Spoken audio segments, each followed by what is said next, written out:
Gift of the Givers has been providing water and food to residents of KwaNobuhle in Kariega. Storms and floods damaged homes and infrastructure, leading to shortage of water. Joining us is Ali Sablay, Project Manager of Gift of the Givers. Ali, thank you so much for joining us this evening. We saw those devastating floods in the Eastern Cape, the Western Cape and KwaZulu-Natal. Gift of the Givers, of course, doing the good work that you do on the ground. Tell us about some of the work you're doing in Kariega.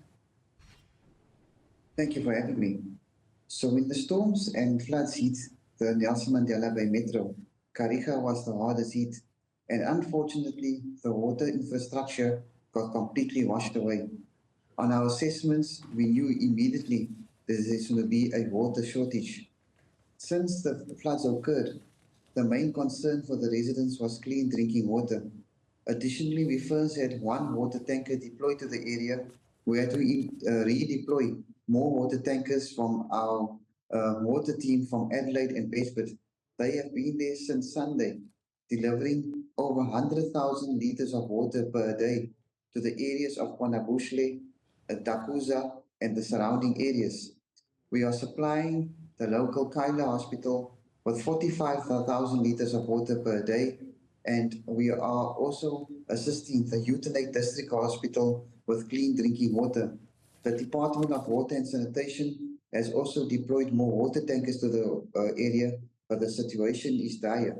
There is no water and in some parts no electricity since Sunday. Cell phone towers are down, and when yesterday, visiting one of the homes, we came across a 77-year-old blind granny.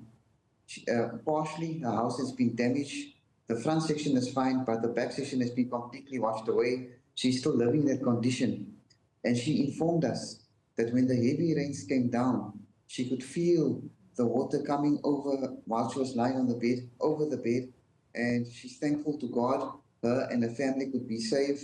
But the situation is not so fortunate, as 8 people have died in this area.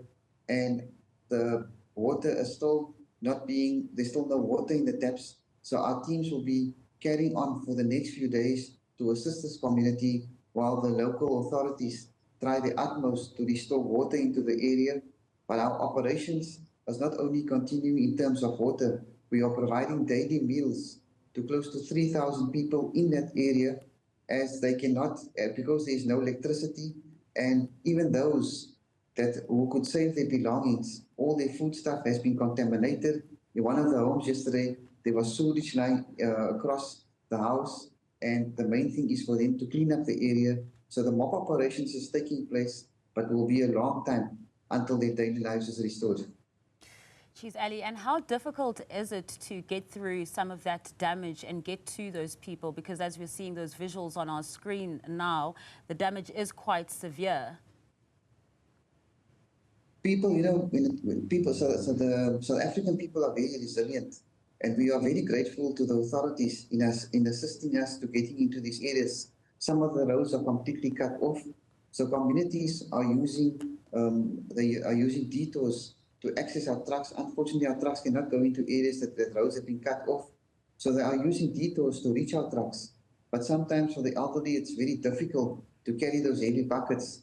Our teams have made 5-liter bottles of water accessible, especially for our teams where community leaders are carrying these 5-liter bottles of water to those that are cut off, and those who can, they are coming with their buckets and wheelbarrows to come to our water tanker trucks to get water to their families. We are very thankful to community leaders for making extra buckets available to come cart this water to the community, food and water. And we are also with our water tankers pumping the hospital JoJo tanks with thousands of liters of water per day. So there's no interruption in the operations of the hospital. Ali, thank you so much for the good work that you're doing, and please do keep it up.